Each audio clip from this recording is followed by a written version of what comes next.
ये पहली संस्था है, इसको माता पिता नाम की संस्था कहते हैं।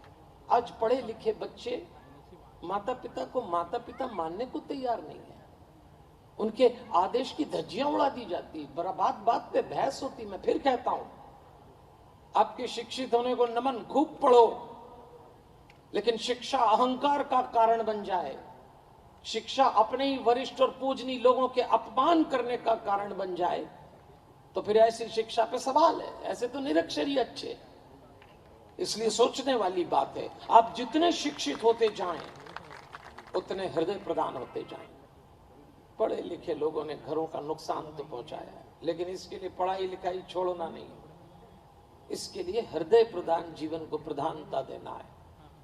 तो भगवान ने शुरुआत कहां से करी? देखो आप, 10 बातों में आखिरी परिवार और पहली मां, जननी जनक, माता पिता के साथ भगवान ने विभीषण से कहा, माता पिता नाम की संस्था भारत के परिवारों के प्राण हैं। और इसी संस्था में एक संस्था और रहती जिसको पति पत्नी कहते हैं। यही पति पत्नी एक दिन माता पिता बनते हैं, यही माता पिता एक दिन पति पत्नी थे। इसलिए तुलसीदास जी हनुमान चालीसा की दूसरी चौपाई में लिखते हैं, राम दूत अतुलित बल धामा, अंजनी पुत्र पवन सुत नामा। मां अंजनी को याद किया हनुमान चालीसा की दूसरी पंक्ति आरंभ में, क्योंकि तुलसी जानते हैं मेरे राम ने मां को बड़ी प्रधानता दी है। राम कहते हैं मुझे पाने के जो 10 रास्ते हैं वो छोड़ना नहीं है, उसमें से पहला रास्ता मां है। बड़ा मान दिया है ममता को। मैं तो आह्वान करूंगा, एक बार जोरदार ताली से दुनिया भर के मातृत्व का सम्मान करिएगा, दुनिया भर। अच्छा, मैंने आपसे ताली बजवाई तो आपको लग रहा होगा पता नहीं कौन सी माता जी के लिए बजवाई। माताओं को ताली की जरूरत नहीं, मैंने ताली आप ही के लिए बजवाई।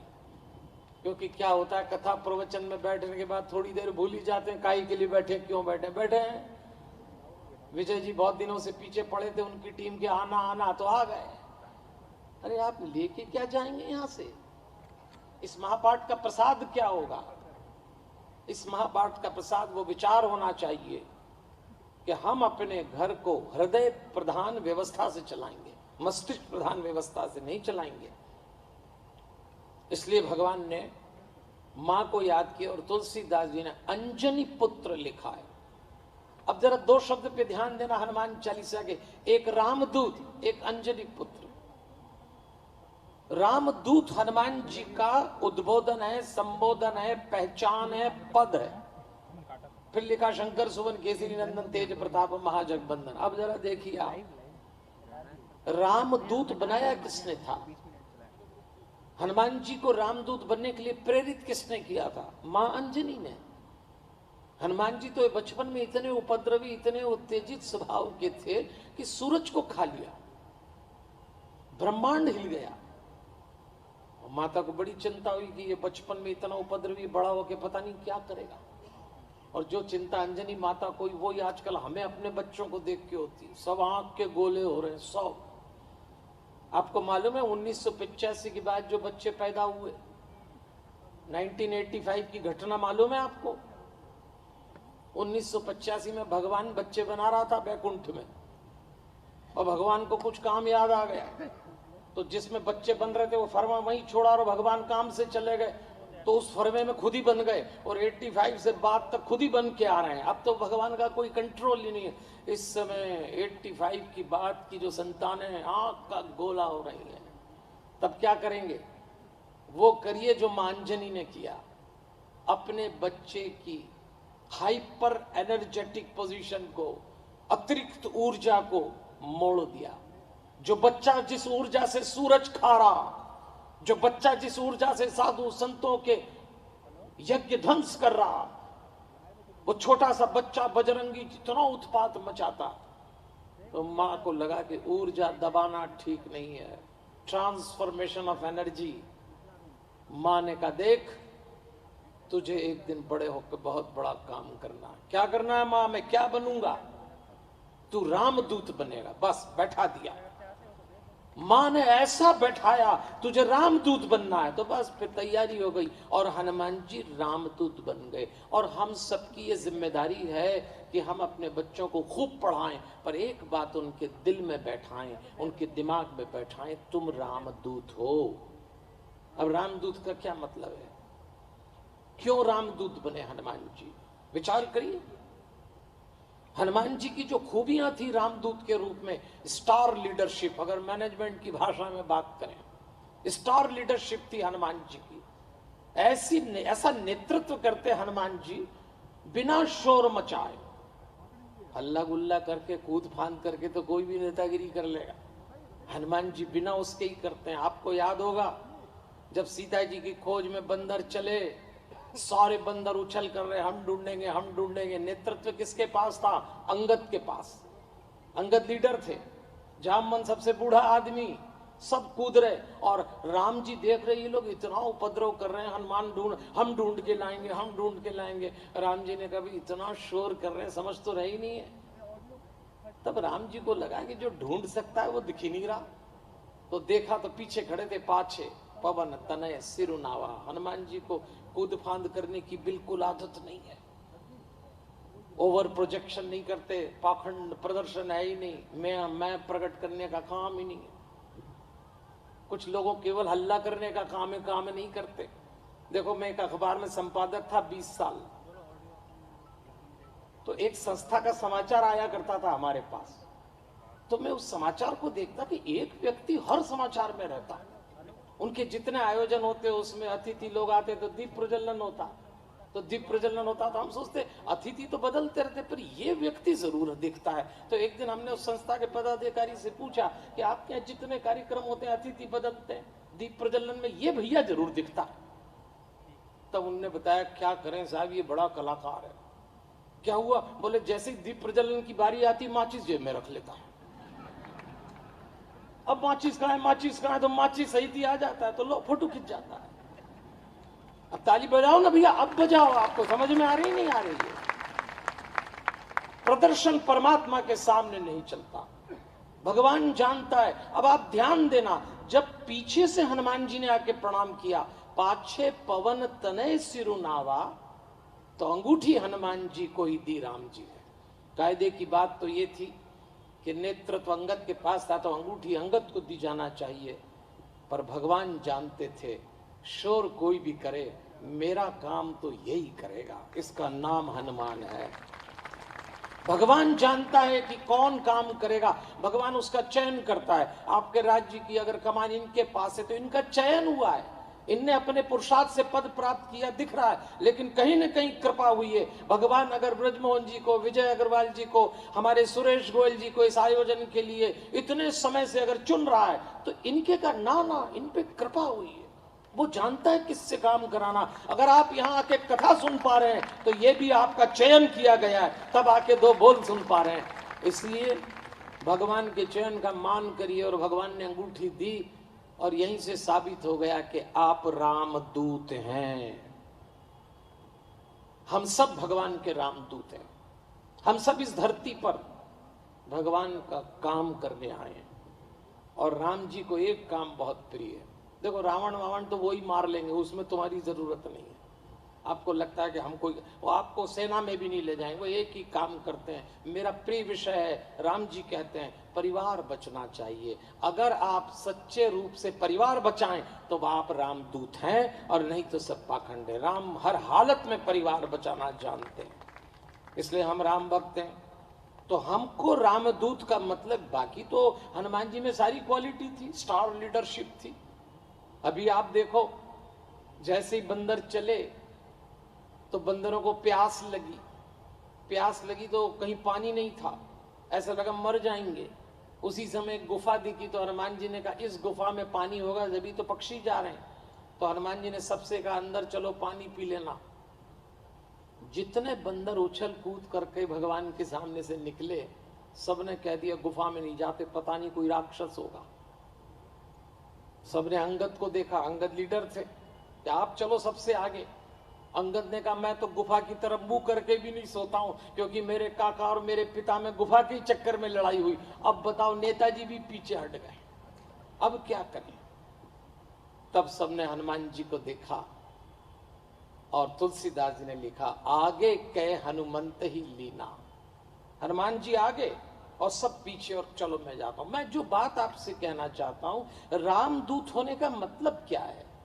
रामदूत होने का मतलब ये है कि जो कार्य राम इस संसार में करने आए और जो छोड़ के गए हमारे भरोसे, हम रामदूत बन के करें। राम का अर्थ है अपनेपन से जीना, राम का अर्थ है भेदभाव मिटा देना, राम का अर्थ है एक ऐसी व्यवस्था को जन्म देना जहाँ छोटे से छोटे व्यक्ति को भी मान मिले और बड़े से बड़े व्यक्ति को भी सम्मान मिले। ये राम की व्यवस्था है, तब रामदूत बन पाएंगे हम। राम ने, बताइए, विश्व विजेता रावण से लड़ाई करी, पर छोटे से केवट को गले लगा के दोस्त बनाया।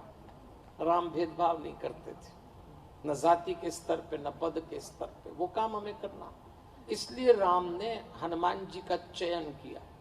रिस्पॉन्सिबल एक्टिविस्ट मैनेजमेंट की भाषा में एक शब्द चलता है, बहुत जिम्मेदार व्यक्ति थे हनुमान जी, कभी जिम्मेदारी से मुंह नहीं मोड़ा। और एग्रेसिव कमिटमेंट, एग्रेसिव कमिटमेंट का मतलब ये, मैं करके रहूंगा, और जो कहते थे वो करते थे। ये हनुमान जी की विशेषता है। देखो, आपको एक बात बताता हूं, आजकल टेक्नोलॉजी का टाइम है, हर बात को टेक्नोलॉजी से देखा जाता है, रोबोट का सिस्टम आ गया। हमारे हनुमान जी का काम करने का ढंग देखना, श्री राम और रावण के बीच युद्ध चल रहा,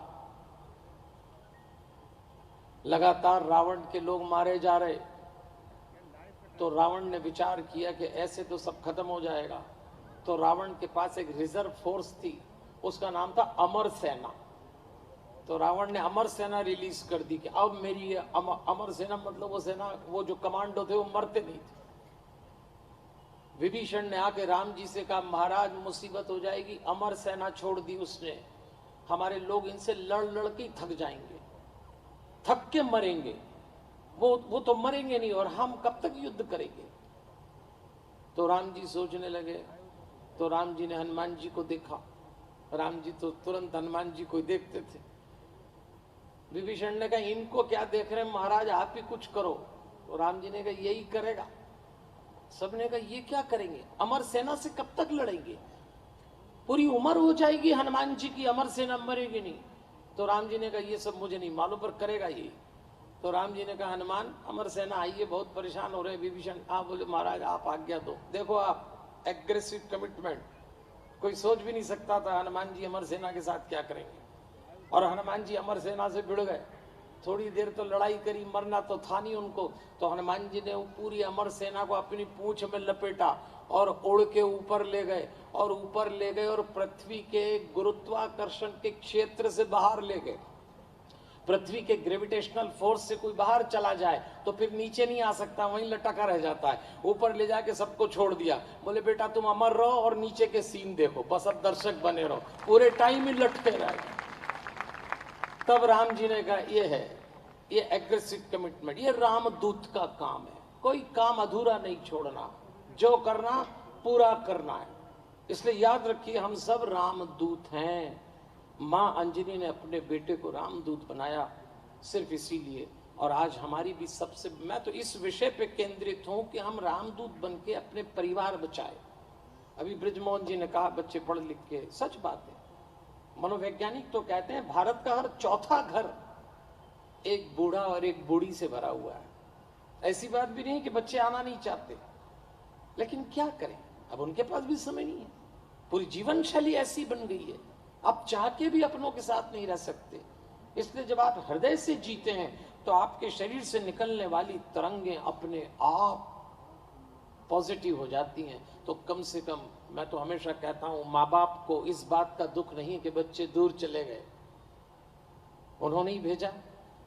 माँ बाप को इस बात की पीड़ा होती कि बच्चे दूर जाके भूल गए। भूल मत जाना अपने लोगों को, भूल मत जाना अपने रिश्तों को। दिमाग से काम करोगे भूल जाओगे, और दिल से काम करोगे तो कभी नहीं भूलोगे। इसलिए ये रिश्ते निभाने के लिए, परिवार बचाने के लिए, हृदय बसों सुरभू, हनुमान चालीसा में हृदय को बड़ा महत्व दिया गया है। तो हमारे राम जी महाराज कहते हैं, जननी जनक बंधु सुत दारा, बंधु सुत और दारा। अगले 3 आ रहे हैं 5 में से, पहले 5 में से। भाईचारा, बंधु मतलब आपका भाई, आपकी बहन, सुत मतलब आपकी संतान, बेटा बेटी, और दारा मतलब जीवन साथी, स्त्री हैं तो पुरुष, पुरुष हैं तो पत्नी। भगवान कहते हैं इस संबंध को भी बड़े ध्यान से देखना। अच्छा, ये जो संबंध है ना, 3 संबंध, बंधु सुत दारा, इस संबंध में बड़ा रस है। इसलिए तुलसीदास जी ने हनुमान जी के लिए लिखा, राम लखन सीता मन बसिया, रामचरित सुनबे को रसिया। इन 3 संबंधों का रस ही इसमें है कि आप एक दूसरे के लिए जिए। तुलसीदास जी जब हनुमान जी को रसिया लिख रहे हैं तो किसी ने पूछा कि आप ये क्या कर रहे हैं? रसिया तो उस व्यक्ति को कहा जाता है जो भोग विलास में डूबा। लेकिन तुलसीदास जी कहते हैं हनुमान जी हृदय में प्रेम रस से सराबोर है, इसलिए रसिया है। इसलिए आपको अपने परिवार में ये रस बना के ही रखना पड़ेगा। देवियों और सज्जनों, यदि आप अपने परिवार में रसहीन हो गए, नीरस हो गए। अब आप देखिए, अभी कोविड के बाद अचानक भारत के घरों में लोग चिड़चिड़े हो गए, अचानक भारत के घरों में लोग उदास हो गए। कोविड के साइड इफेक्ट जो दिख रहे हैं वो तो दिख ही रहे हैं, पर कुछ साइड इफेक्ट तो ऐसे दिख रहे हैं देवियों और सज्जनों कि आपको आश्चर्य होता है। उसमें एक बीमारी आजकल और आ गई है, आप सोच भी नहीं सकते वो बीमारी कौन सी है। आपके घर में होगी, शायद आप ही के जीवन में होगी, कोई बड़ी बात नहीं कह रहा हूं। आप फील करना कि वो बीमारी कोविड के बाद आपको भी हो सकती है। उस बीमारी का नाम है चिड़चिड़ापन। ये आजकल अचानक भारत के घरों में उतर है। क्रोध तो एक बार फिर भी ठीक है, आप क्रोध कर लो, चलो थोड़ी देर बाद आपको मालूम है, लेकिन चिड़चिड़ापन कोविड के बाद परिवारों में उतर आया। अब आपको लगता है चिड़चिड़ापन क्या होता है, तो चलो मैं आपको एक उदाहरण देता हूं। चिड़चिड़ापन का एक उदाहरण है, कोई आपके घर का मेंबर 8-10 घंटे काम करने के बाद घर आए और घर में जो मेंबर है, चाहे उसकी पत्नी हो और कोई हो, दरवाजा खोल के उसको देखे और उससे पूछे क्या बात है, आज बड़े थके नजर आ रहे हो, तो सीधा सा उत्तर है हाँ। लेकिन अगर चिड़चिड़ेपन की वृत्ति उतर आई तो सामने वाले ने पूछा क्या बात है, आज बड़े थके नजर आ रहे हो, तो सामने वाला बोलेगा और क्या, मजे मार के आ रहे क्या, कुछ भी बोलते रहते हो, बस चला काम। अब ये जो बैठा, ये भी भरा ही बैठा था, ये भी बोलता है अरे सीधे मुंह बात किया करो, तो तुम्हारा तो मुंह ही नहीं लगना, तो दूर हटो, हम भी कौन चाहते हैं। चलिए अंताक्षरी, चलिए अंताक्षरी। आप लोगों की बात नहीं कर रहा हूं, आपके घर में ऐसा नहीं होता, आपके घर में तो कोई किसी पे नहीं चिढ़ता, लेकिन आज ऐसा हो रहा है। तो कैसे परिवार बचाएंगे? कहां चला गया प्रेम, अपनापन, मान, आदर, मीठी भाषा, कहां चली गई? इसलिए ध्यान देना। हनुमान जी के लिए हनुमान चालीसा में जब जब तुलसीदास जी कोई पंक्ति लिखते हैं, बहुत सोच समझ के लिखते हैं, बहुत सोच समझ के। इसलिए आपको याद हो, लिखा राम दूत अतुलित बल धामा। एक शब्द देखना आप जरा, अतुलित।